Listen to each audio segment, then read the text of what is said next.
it's Craig Allan. How are you? I'm very well, Eric. Thanks very much for this opportunity. It's great. It's great. It's welcome to the Crux Cast, and you have won, by the way. You've won the prize. All right. What is that for? Well, young Adam Bell, that was on maybe about 10 or 11 Crux Casts ago, won the prize for the most fantastic facial hair ever had on the Crux Cast. But you have just knocked it out of the park. Can I rub it into him? Absolutely. You completely wear the crown for the best facial hair we've ever had. So it's become a bit of a brand, actually. I bet it has. It follows you around the place.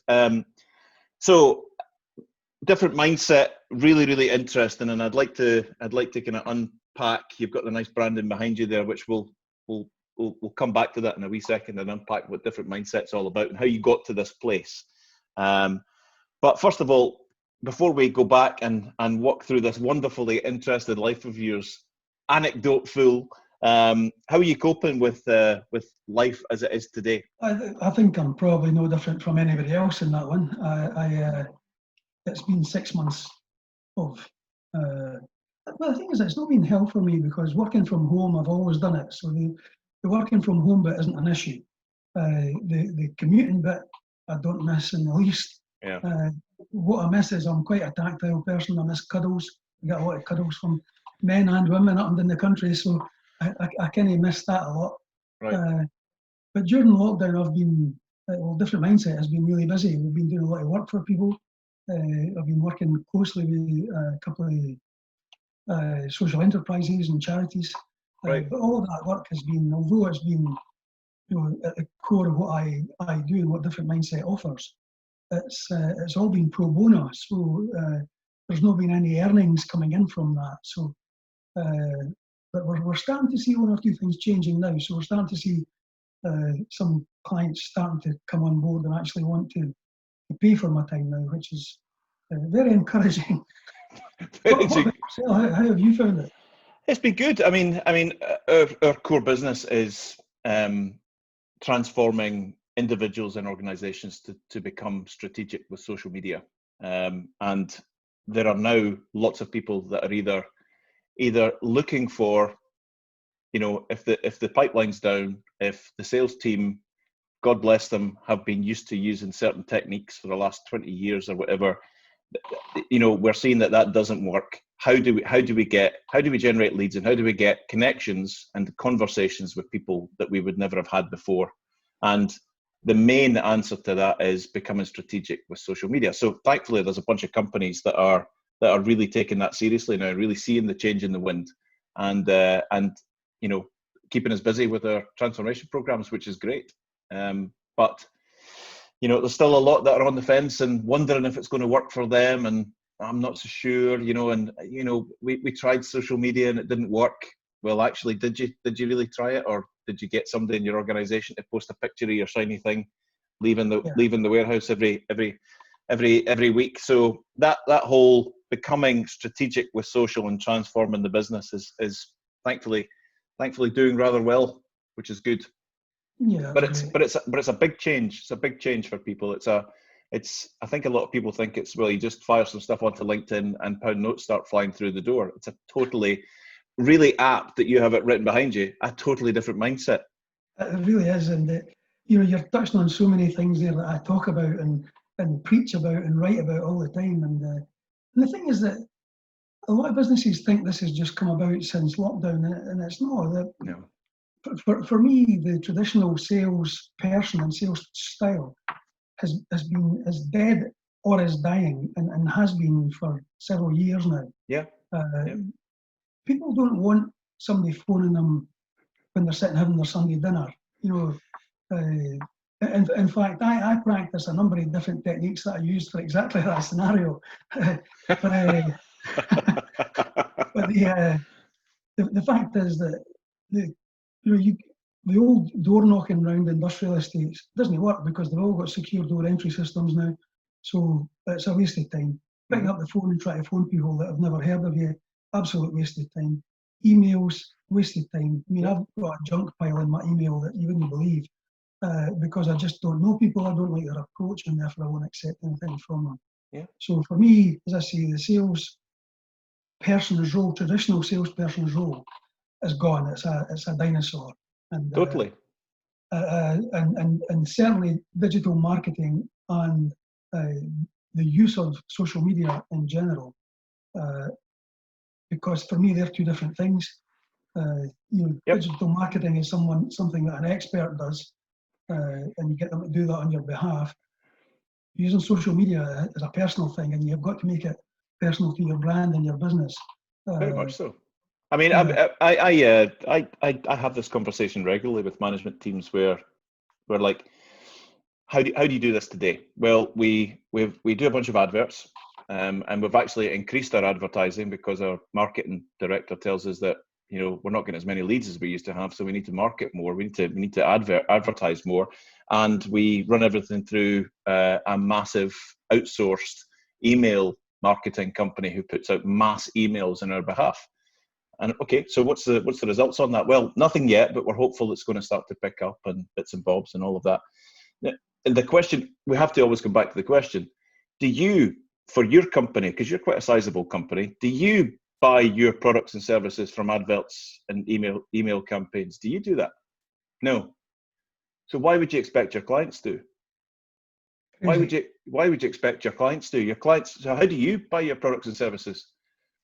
And then they start to think about the relationships they've got with their suppliers. Then they start to think about how they've got relationships they're building on social media, and they're interested in content and stuff like that, and they're being drawn into that and having conversations, or the pre-existing relationships and all of that. But that's the key question. Why would you pay for adverts and mass cold email campaigns when you don't buy from them yourself? You buy from people. And the thing is that you've got to empathise with salespeople, because they don't have the opportunity to develop these relationships now, because no one's taking their calls, no one's replying to their emails, and I feel sorry for them in a certain degree. But they've seen this coming for a while. They could have been changing, and many of them have, and they've become very successful. But the fact is that for me, business development now is about your marketing, and I don't necessarily mean marketing using the big M.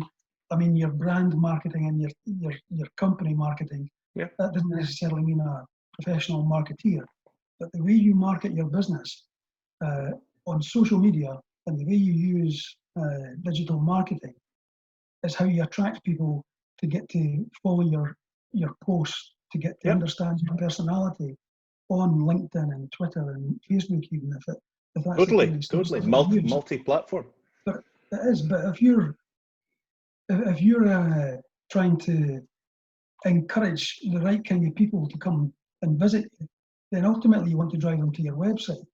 And one of the first things they should see on your website is your about us, your core values. And I'm amazed at how many businesses haven't got that sorted yet. And your culture, because you can't have a culture if you don't have core values. That your culture comes from your core values, which come from the business owners or the board of directors' personal direction for the business. This is a passion. This is a feeling. This is a love. And if you can't generate that to customers as soon as they arrive on your website, then you're going to lose them. But the great thing is that when they do come to your website and they see your core values and they see your culture and they think, I could work with this kind of company, then the sale's already done. All they're looking for is somebody to give them a contract. Oh, totally. They've checked you out on social media. There's a debate about websites now and whether buyers are actually that interested in websites, because Gartner tells us that the average buying team these days is 60% through the decision on what they're going to buy and who they're going to buy it from before they even come out and speak to a salesman, right? Which is scary, right? So that underlines exactly what you've just said. If you've not got that relationship with that buying team and they don't know you and you're not visible to them and they haven't understand what you're about and your values are through your content and all of that, then you're going to be invisible. So there's a train of thought that maybe thinks that perhaps because most websites in the world don't talk about core values, they simply talk about how brilliant we are, how fantastic we are, how we're better than all the competition, that that whose website says we're the 4th best at what we do on the planet. We're a wee bit expensive, and actually we're a wee bit unreliable. Exactly. It's absolutely true. The thing is that as I say, it always amazes me how businesses haven't got their core values in order. Yeah. Because your core values are your business's CV to the world. Mm-hmm. That's the first impact that any new client should ever have in your business. And it has to be a good one. It has to be an honest one. It has to be grounded, and it has to be meaningful and passionate. And if it is, then people will grasp that with both hands, and they'll want to find out more about it. And that's marketing. That's marketing at its root level. I love the fact that and I was so thankful when I went on to look at your core values, that you've done something that I firmly believe in. Nothing pisses me off more than shoddy one-word value statements. Honesty, integrity, people-centered, just short snips. So you've got what it all. Take it off. Honestly, that's exactly what they've done. Honesty, integrity, quality, just so easy when the crunch comes. Because as Bob Keeler said, who's been on the Crux Cast before, and talking about how I asked Bob Keeler, when as the CEO of a massive 30,000 strong organization, when the pressure's on, when the markets collapse, when the dips happen, when the prices change and all of that, as the CEO, what is the stick that you go to? And he said, absolutely all the time, our core values, it's our true north, and they better be good because we're going to stick to them. That's how much energy and effort we need to put into defining our core values, because it's all very well having nice core values, but that's the yardstick that we live by. And the core values, the importance of them is that they must be indoctrinated right across a business. Mm-hmm. And this comes down to leadership communication. If the leaders of the business, regardless of the size of it, take time at their monthly meetings, at their weekly meetings with all their team, and start that meeting off with the core values every week or every month, start it off with the core values. Go through and just reiterate what they are, what it means. And then during the week, if you're walking through the office and you see someone, say to them, give me 2 of our core values. Because when they get to the stage where they can reel them off like that and tell you the meaning behind them, then you're getting it indoctrinated into them. And what that does then is that creates the culture. That creates your culture.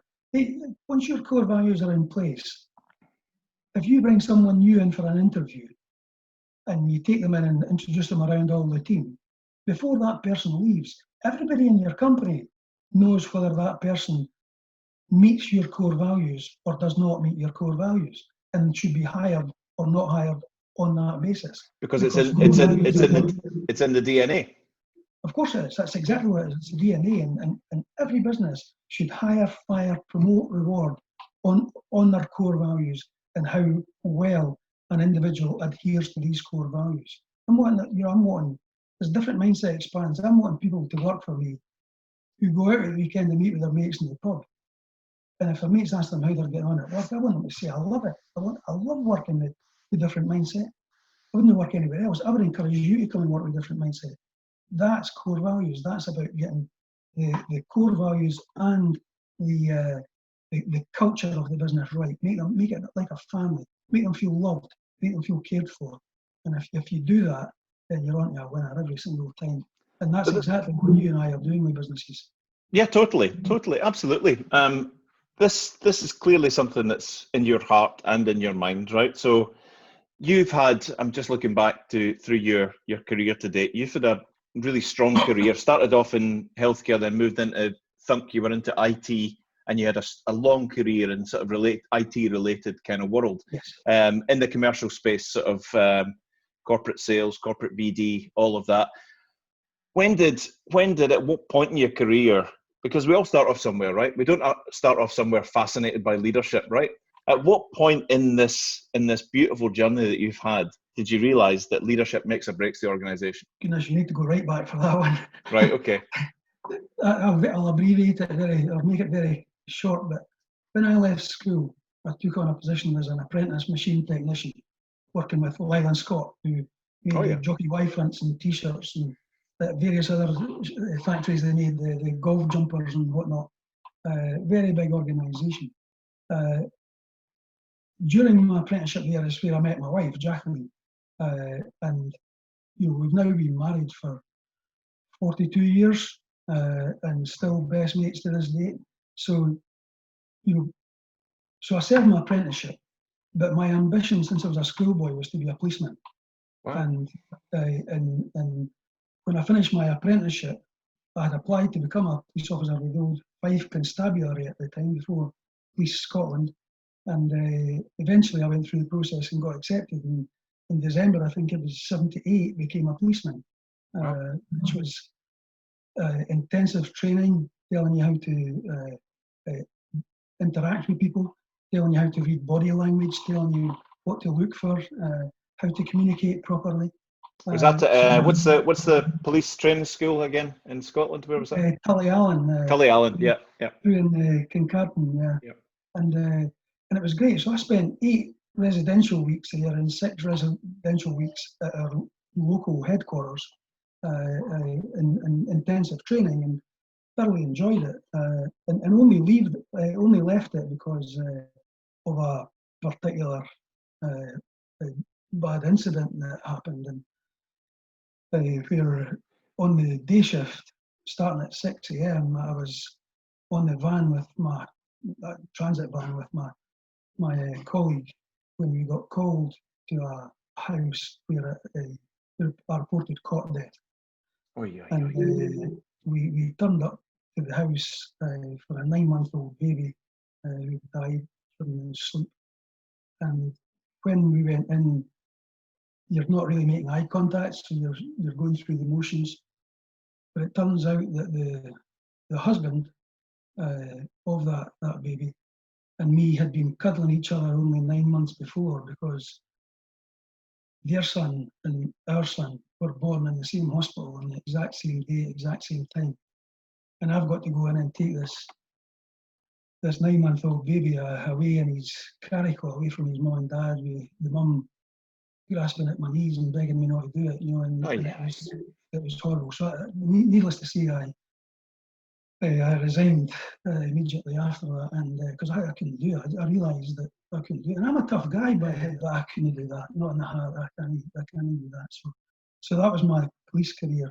From there, I was fortunate enough to get a position working with the giant PPP, who were like a Bupa-esque, Bupa's main rival in private medical insurance side.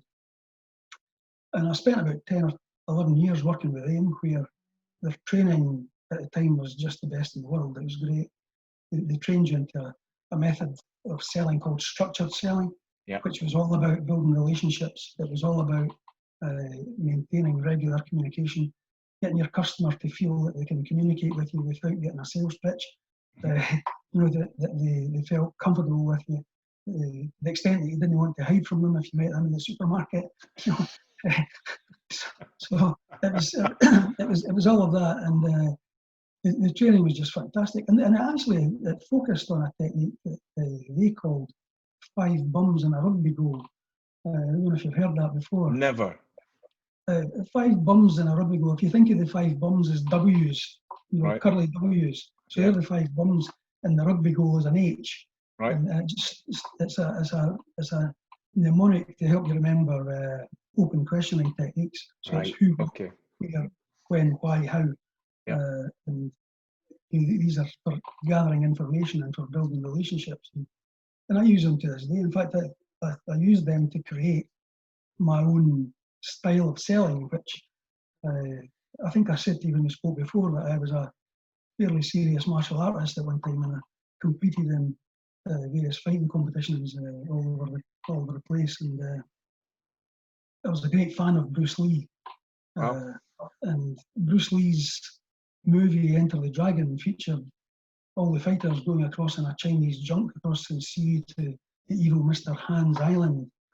When Parsons, a New Zealander martial artist, approaches Bruce Lee, our hero, and says to him, "What is your style?" And Bruce Lee ponders it for a second, and he replies by saying, "My style is the art of fighting without fighting."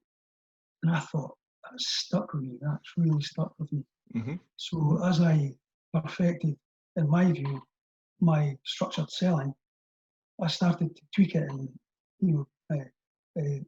sculpt it effectively, like take bits off it like a sculptor with a piece of clay, until I got something that suited my personality. And I used it so often that it just became second nature to me until I wrote about it and called it the art of selling without selling. And in fact, I posted an article about it just last week. It was a repost of an old article, and it's kind of gone bananas, which is great. So, Brilliant. so I was quite pleased with that. Very good, very good. So what is the art of selling without selling? Just in 20 seconds, how would you sum it up? It is learning to. Most people listen so they can answer. The art of selling without selling is about listening so you can understand. Yeah. If you can understand, then you can speak. But if you don't understand, it's not your turn to speak yet. And it's as cut and dry as that. It's about genuinely caring about what the person you're selling to actually needs. And for them never to be aware of the fact that you're selling to them. That should be an invisible process.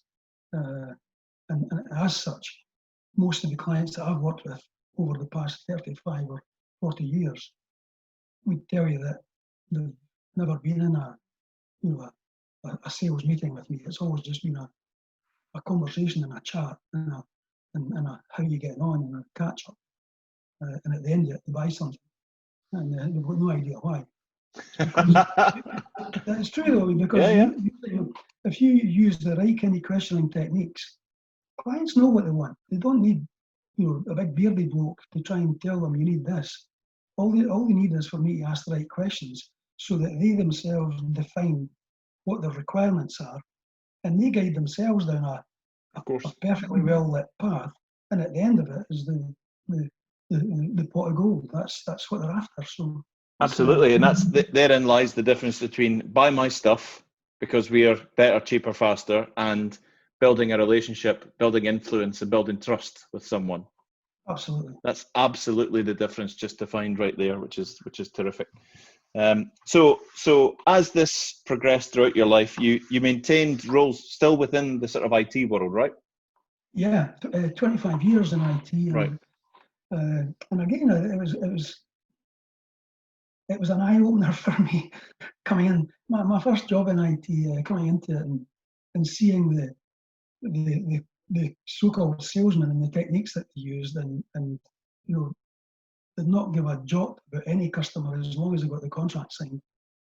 Didn't care about account management, didn't care about long-term relationships, and it was the absolute antichrist for what I'd been trained into in the healthcare sector. Because in healthcare, when they spoke to a client, they meant it. When they said they would deliver something to a client, they meant it and they did it. When they asked a client a question, they wanted to hear the answer. They wanted to understand why they answered like that. They wanted to understand why it is what they do helps their customers so that they can help them to do it better. Yeah. And so you're looking beyond the customer. You're looking to make the customer's job easier, more successful, grow their business, etc., etc. And you can do that in almost any walk of life, as long as you're prepared to listen to what the issues are and what your client wants to do. And you have a bit of empathy and a bit of care about you. And it's not just about white line fever. Give me the purchase order now. No, I think the way you learn that you're getting your sales technique right is when you reject customers because they're not compatible with your core values. They're not compatible with your company culture. Be confident and be prepared to say to customers, look, really, thanks very much for meeting with me. I've really enjoyed listening to what you're trying to do, but I just don't think you're the right supplier for it. I don't think we can help you.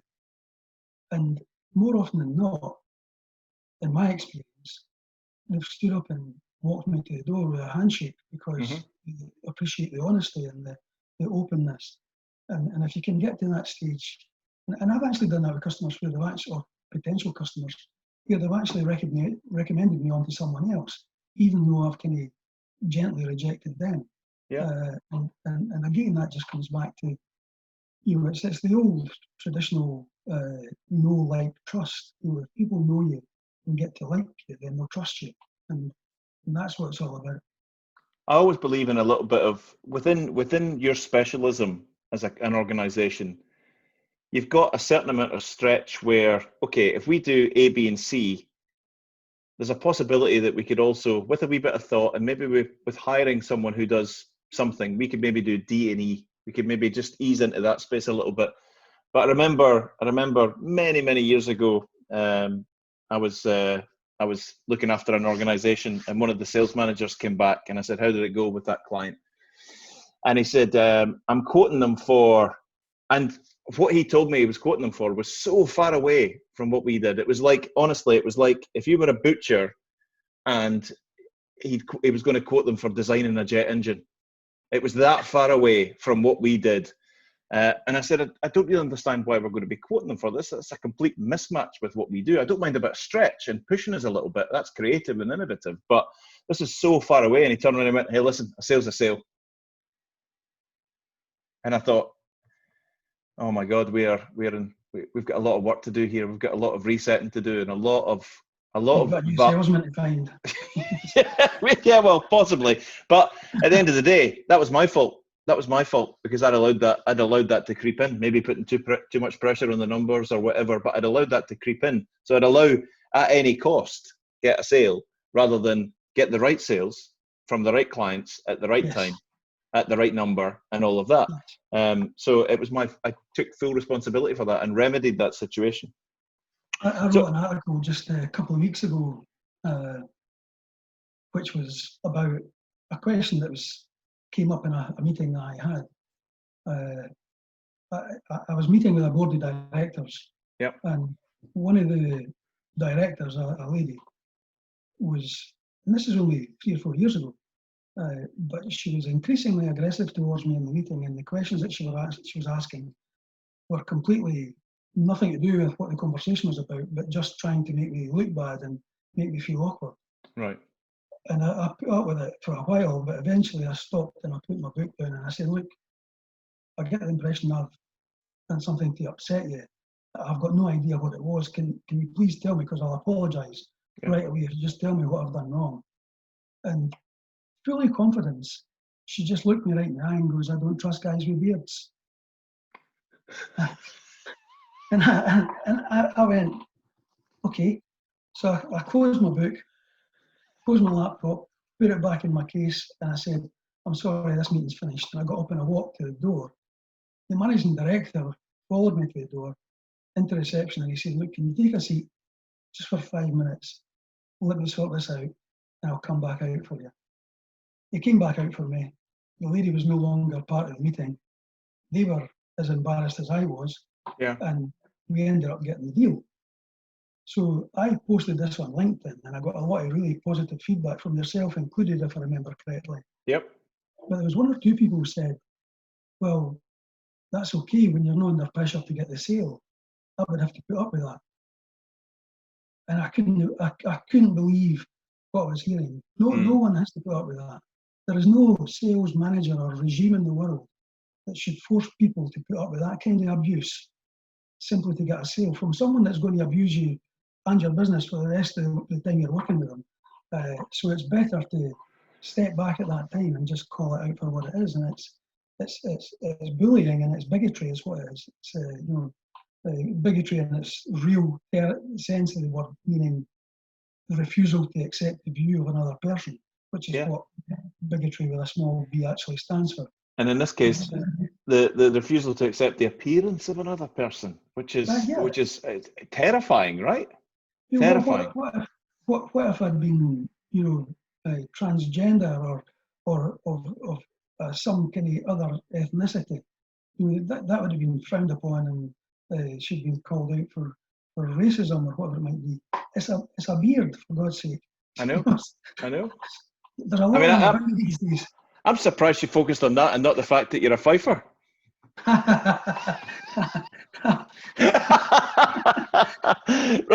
Right. Listen. Thank you so much. So, for taking us through what you've been talking about there, the different mindset piece.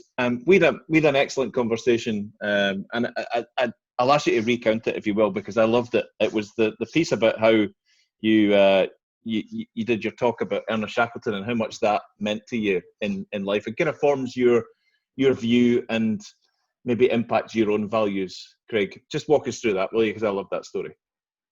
Yeah, it absolutely does. And you know, for anybody that knows me knows that since I was a primary school boy, I was interested in nature and exploration and, you know, all that kind of stuff. And Ernest Shackleton has always been one of my key idols. And the more I read about him, the more I started to talk about him throughout my career. And you know, it goes back to December 1914, when Shackleton left with his crew to sail to do the Imperial Transantarctic exploration, which was to cover the Antarctic continent from coast to coast, because he'd already been beaten to the South Pole by goodness gracious, Amundsen, Roald Right. Amundsen. Mm-hmm. And so they launch out from South Georgia Island in the Antarctic and head through the Weddell Sea. And very quickly into their exploration, they found that their ship had become trapped in floe ice, permanently trapped, as it turned out. And it was quite reminiscent of another exploration that happened only 12 or so months before in the Arctic region.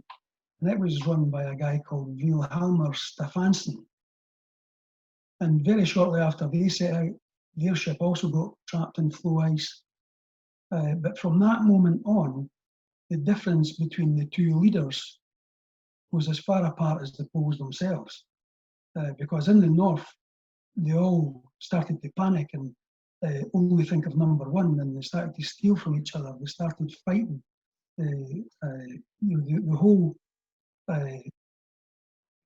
relationship and broke down entirely. And as a result, the weather in the Arctic is very unforgiving. Within a very short space of time, all of the entire expedition succumbed to the ravages of the ice and died. In the south, it was entirely different. These guys worked as a team. They sang as they worked. They made sure that everybody was getting what they needed. They pulled together. They did everything and all their own tasks, but they did them. Once they'd done theirs, they helped other people. And this was because of their respect for Shackleton, who they affectionately know as the boss. And if I can I just read you the advert that he posted? Oh, please. Absolutely. The advert was placed in the middle pages of one of the big broadsheet newspapers in London.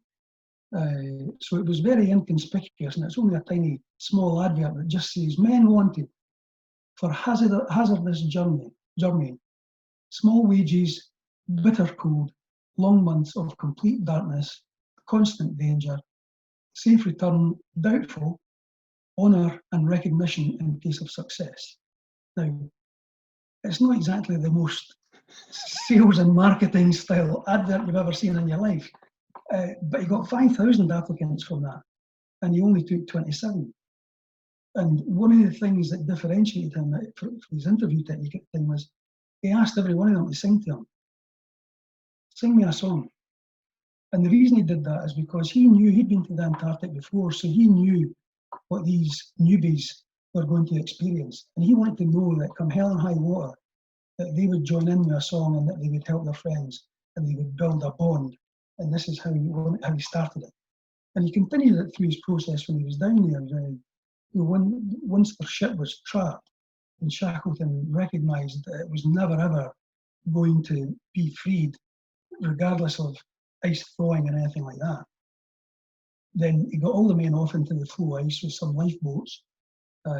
He had, I think, 27 dogs with him as well, right. mules and and obviously rations. And he gathered them round, and he was a master at handling difficult decisions. And what he had to tell them was that the expedition that we were going to do is now impossible. We now need to think about getting you guys home alive. That's our only mission. And so that's what they did. They worked together as a team. They camped out in the full ice for about 5 months or so. And then when it got too dangerous, they decided, or Shackleton decided, that they had to get into the lifeboats and drag out the boats out onto the Weddell Sea and look for land. And the land they found after a while was a land called Elephant Island, named after the elephant seals that lived there. Right. So they made camp there, but it was never going to be, sustainable.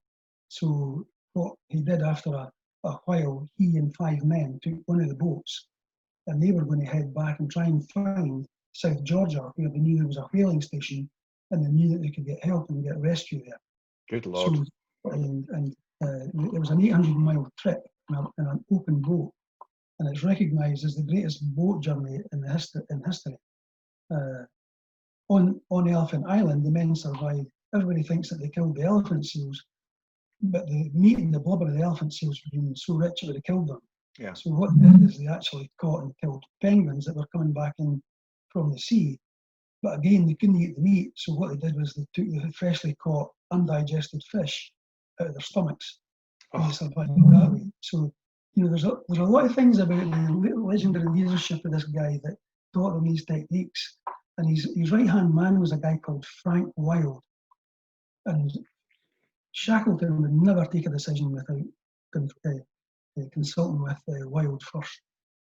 And he was near broken-hearted when they were coming, before they left Elephant Island, because walking across the full ice, one of the pack mules fell down into a crevasse, and it had a lot of their rations on it, and it dragged Frank Wild with it.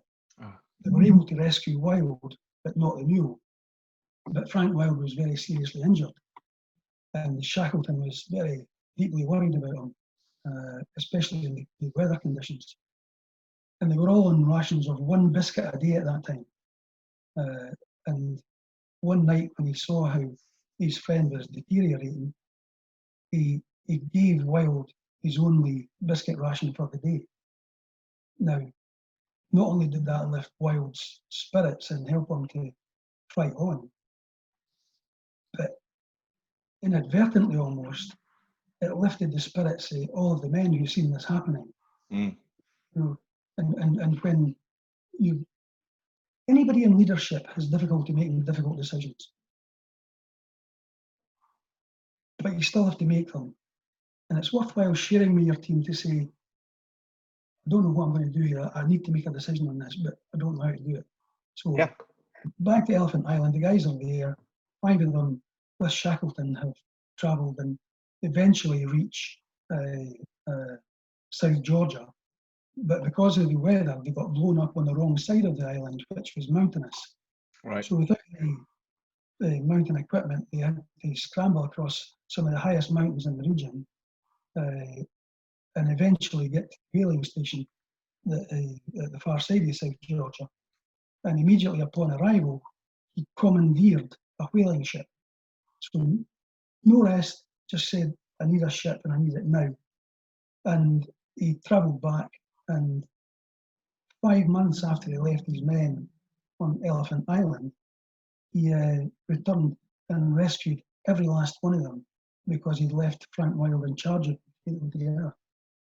So legendary leadership and one of the best survival stories of all time. And, there's an old story that talks about, if you want to do something fast as possible, then you want Roald Amundsen, because the man was a monster, just dedicated and doing everything as fast as he possibly could, travelling light, etc., etc. If you want things to be planned out and mapped out to the letter, then you want Robert Falcon Scott of the Antarctic. Yeah.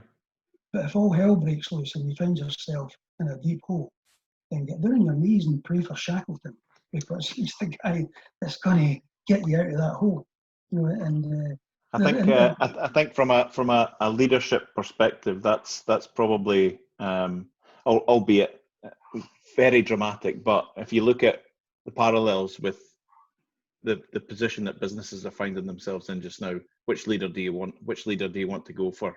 What is the leadership message that's going out to the team? We're running out of time right now, but just in terms of mindset, helping companies grow, helping management teams, leadership, growth, all of that.